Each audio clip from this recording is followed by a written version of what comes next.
The worst of the heat is behind us now. How hot you'll feel this afternoon as sunshine peeks back out, and the outlook for more rain this week. The mishandle of a popular toy is sending Iowa kids to hospital with burn. The company behind Nido is responding this afternoon what it's doing to prevent kids from microwaving the squeeze toy. Plus, President Donald Trump meets with the world leaders on U.S. soil. What's he discussing with President of Ukraine and the Prime Minister of Israel? KCCI 8 News at noon starts now. New at noon, the company behind a popular squeeze toy Nido says it's disappointed to see a social media trend putting some Iowa kids in the hospital. The company tells KCCI it's working with social media to remove influential content minusing the product. It comes after KCCI investigates folks with an emergency room doctor who says there has been a rise in injuries related to the toys. They say a dangerous social media trend shows people microwaving Nidos, causing them to explode.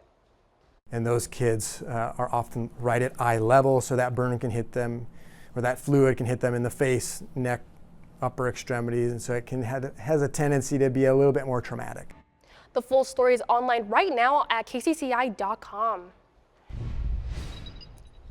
It is 2:30 in the afternoon, and this morning I felt very sticky. Sloan, please tell me, is the humidity going to change? Yes, Linda. Finally, we're going to get a little bit of a cool down, but you're right. Right now, we're feeling sticky. We're feeling hot. We're feeling muggy. Definitely a lot like July. We're at 85 degrees right here in Des Moines, continuing to warm up over the next few hours as well. Also tonight, we're going to stay clear, but tomorrow night we have a few rain chances on the way. So tomorrow night into early Friday morning, could see some heavy pockets of rain. Also, an isolated storm or two is possible. Again, that's overnight tomorrow night into early Friday morning. Here's a look at the warm up over the next few hours, hitting 90 degrees over the next few hours, staying sunny as well. That's afternoon, but a cool down is coming. I'll show you when in your full forecast. Still no word of what caused the fire at Metro Waste Authority transfer station in Des Moines. It happened yesterday on Delaware Avenue. Our crew saw bucket loaders taking some of the burning trash outside of the building. The Israeli Prime Minister of President of Ukraine spent the morning meeting with President Trump at the White House. CBS Natalie Brandt has the details.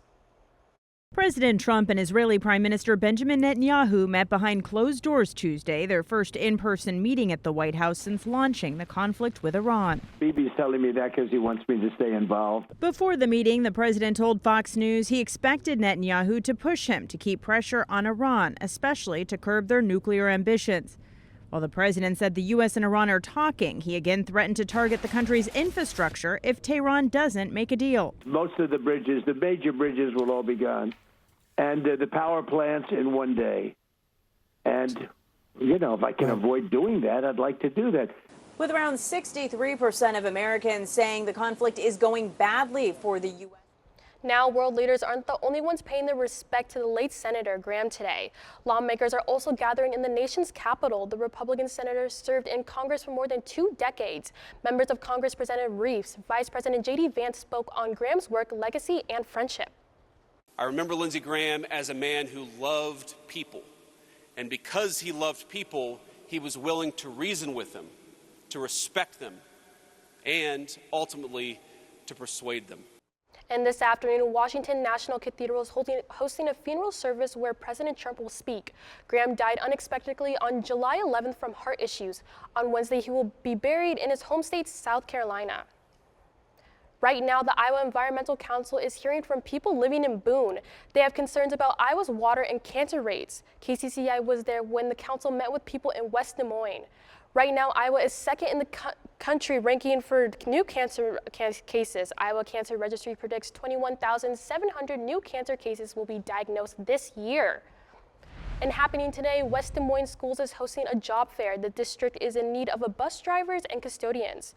Open interviews will be held in the Learning Resource Center on Mill Civic Parkway. That runs from 3 to 7 this afternoon.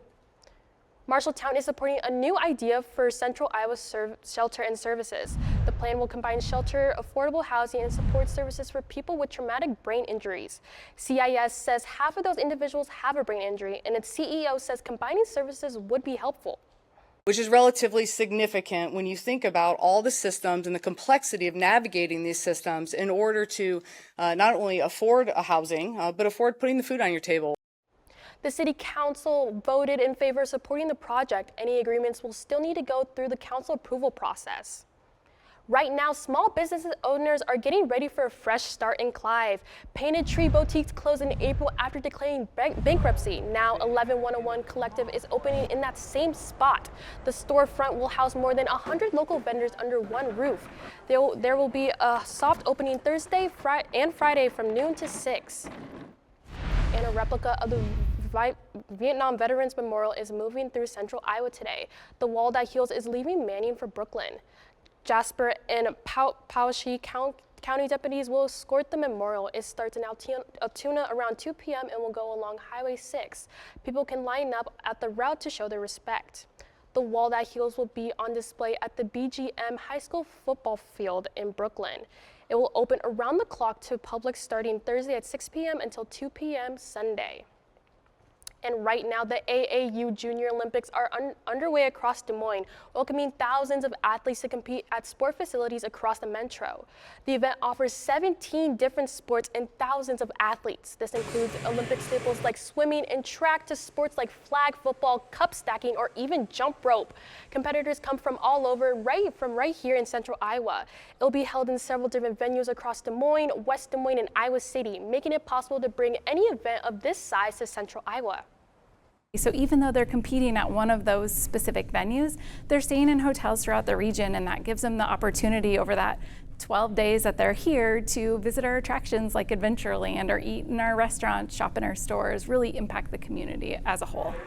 The AAU Junior Olympics were last held in Des Moines in 2023. Catch Des Moines hopes to bring them back here again in 2030. Happening today, Principal Park is going to the dogs. You're looking live at Stadium in downtown Des Moines ahead of tonight's Dog Days of Summer event. The iCubs are asking fans to bring their cute pups to tonight's game. Owners can bring their pups and sit in a pet-friendly reserve section. There will also be a dog parade on the field before the game. The event is hosted by the ARL of Iowa. Ticket sales through the ARL will go to the pets in need, and first pitch is set for 6:38. Happening today in West Des Moines, part of Interstate 80 is closing tonight for overnight construction. Starting at 8:30, the Iowa DOT says the westbound lanes will be closed between the West Mixmaster and Grand Prairie Parkway. It says crews will be doing patchwork on the interstate and it will reopen tomorrow morning. The Iowa DOT says drivers should use University Avenue as a detour during that time. This closure will repeat until Friday morning. Quieter weather without intense heat and humidity settles in for a bit, but there's some soaking rain looking possible soon. How much we might get later this week coming up in your Storm Team 8 forecast. Audio recordings from former President Joe Biden fought to keep private are now public. Still to come at noon, we're hearing from the former president himself. Plus, tornadoes ripped through upper Midwest, the widespread damage left behind in Illinois and Wisconsin.